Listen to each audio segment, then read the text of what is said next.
ஆண்டவராகிய இயேசு கிறிஸ்துவின் நாமத்தில் உங்களுக்கு வாழ்த்துக்கள். எல்லாரும் எப்படி இருக்கீங்க? சோமா இருக்கீங்களா? சந்தோஷமா இருக்கீங்களா? இந்த நாளிலும் ஆண்டவர் கொடுக்கிற ஆசீர்வாதமான வார்த்தை எரேமியா 39 அதிகாரம் 18 வசனம். Jeremiah chapter 39 verse 18.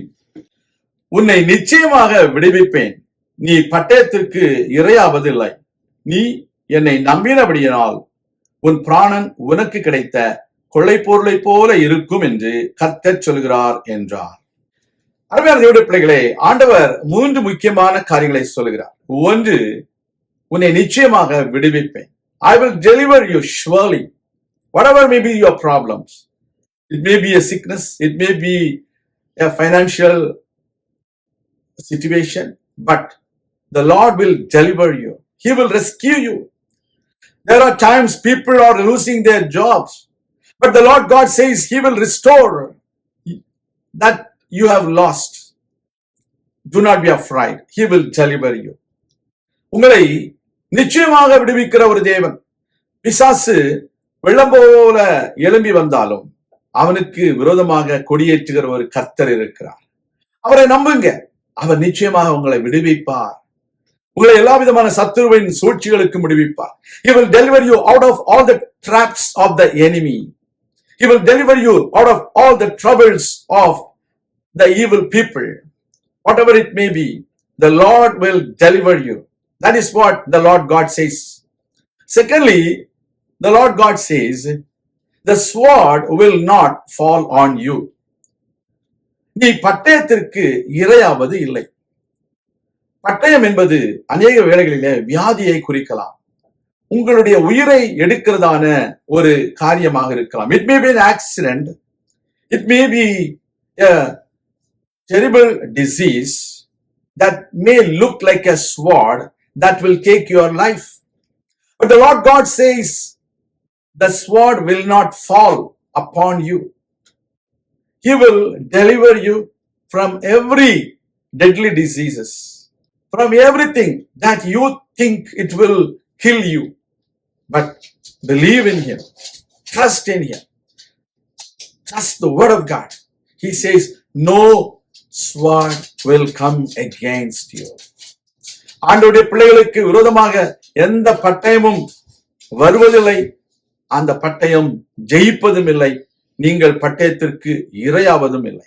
மூன்றாவது, நீங்கள் அவரை நம்பினபடியினால் உங்கள் பிராணன் உங்களுக்கு கொள்ளை பொருளை போல இருக்கும் என்று சொல்கிறார். Your life will be a great price because you trust God, because you rely on God, because you believe on God. He will spare your life for you. It will be like a great price. உங்க வாழ்க்கையிலே விலையேற பெற்ற ஒரு பரிசு பொருளாக உங்கள் ஜீவன் உங்களுக்கு இருக்கும். பிசாசு எவனை விழுங்கலாமோ என்று வகை தேடி சுத்தி திரிகிறான். நீங்கள் விழுங்கப்பட மாட்டீர்கள். கர்த்தர் உங்கள் உயிரை உங்களுக்கு தப்பித்து உங்களை ரட்சித்து தருவார். யூத ஜனங்களுக்கு விரோதமாக ஆமானும் அவனுடைய கூட்டாளிகளும் சேர்ந்து சூழ்ச்சி செய்தார்கள். அவர்களை கொலை செய்ய நினைத்தார்கள். கர்த்தர் அந்த யூத ஜனங்களுக்காக யுத்தம் பண்ணி அற்புதம் செய்தார். அவர்களுடைய ஜீவன் விலையேற பெற்றதான ஒரு கொள்ளை பொருளாக இருந்தது. இந்த time of king Ahasuerus and Queen Esther, Haman, he put a plot against God's people to kill them, but God spared their life. Their life was like a great price. The same way, your life shall be a great price for you. God will bless you.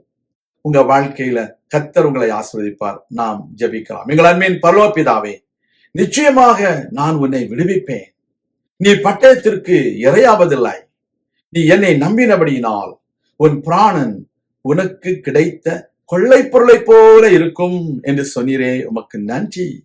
இந்த வேளையிலும் கர்த்தருடைய கரம் உம்முடைய பிள்ளைகளோடு இருப்பதாக. உம்முடைய பிள்ளைகளை உற்சாகப்படுத்தும், உம்முடைய பிள்ளைகளை ஆசீர்வதியும், உம்முடைய பிள்ளைகளுக்கு தேவையான எல்லா நன்மைகளையும் கட்டளையிடும். அவர்களை விடுவித்தவர்களும் பட்டயத்திற்கு இரையாக்காதபடிக்கு காத்துக்கொள்ளும். அவருடைய ஜீவனை அவர்களுக்கு திரும்ப கொடுத்து அவர்களை ஆசீர்வதியும். இயேசு கிறிஸ்துவின் நாமத்தில் ஜெபிக்கிறோம் எங்கள் நல்ல பிதாவே, ஆமேன். கர்த்தர் தாமே உங்களை ஆசீர்வதிப்பாராக. ஆமேன்.